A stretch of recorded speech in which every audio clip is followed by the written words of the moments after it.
Bonjour et bienvenue à The Comment Daily. La chaîne s'appelle Au Singulier. Nous, on se retrouve du lundi au vendredi à partir de 17h pour la revue de la presse camerounaise. Revue du 5 janvier 2023. Nous débutons aujourd'hui avec l'hebdomadaire d'investigation et d'information générale. Sans détour, ressortir la lumière des ténèbres, qui a choisi de dénombrer les décès sur nos routes.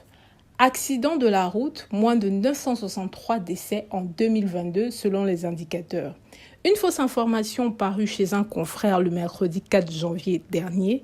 Le confrère en question, c'est le quotidien Émergence qui titrait « Accident de la route, plus de 3000 morts en 2022 ». C'est le bilan d'un rapport récemment publié par le ministère des Transports, qui a jeté la confusion sur les chiffres des accidents de la circulation au Cameroun durant l'année dernière. Pourtant, les indicateurs puisés du monitoring permanent au ministère des Transports rassurent sur la baisse drastique du nombre des personnes décédées sur les routes, à lire plus en détail dans les colonnes du journal. En grande une du bi-hebdomadaire L'Équation, on revient sur la prévention et la sécurité routière. 2107 accidents et 963 décès à date, à lire dans les colonnes du bi-hebdomadaire. Toujours sur la sécurité routière et la prévention, le bi-hebdomadaire Le Témoin parle de la réduction du nombre des morts sur les axes et donne les 5 recettes magiques du ministre des Transports, c'est à dire en pages 6 et 7 du bi-hebdomadaire.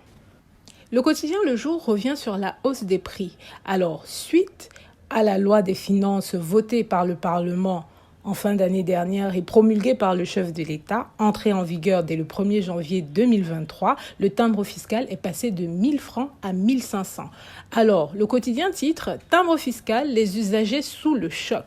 Effectif depuis le 1er janvier 2023, le nouveau tarif de cette marque officielle suscite des déboires auprès des citoyens qui sont contraints de s'y plier. C'est à lire plus en détail en page 3. Passons au Cameroun Tribune. Il semble que les ministres soient déjà à pied d'œuvre parce que le Cameroun Tribune est revenu sur la reconstruction de l'extrême nord. Le chantier est vaste. Le président de la République a rappelé le 31 décembre dernier l'urgence de construire diverses infrastructures socio-économiques et de mener des projets d'envergure pour relever cette région longtemps en proie à l'insécurité. C'est à lire en page 2.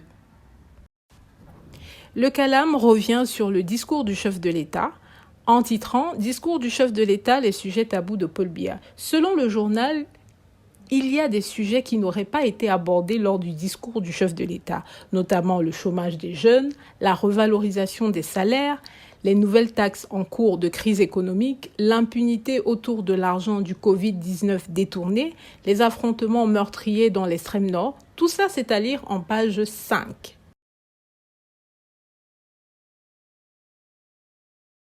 Cette émission vous a été présentée par La Braise chez vous.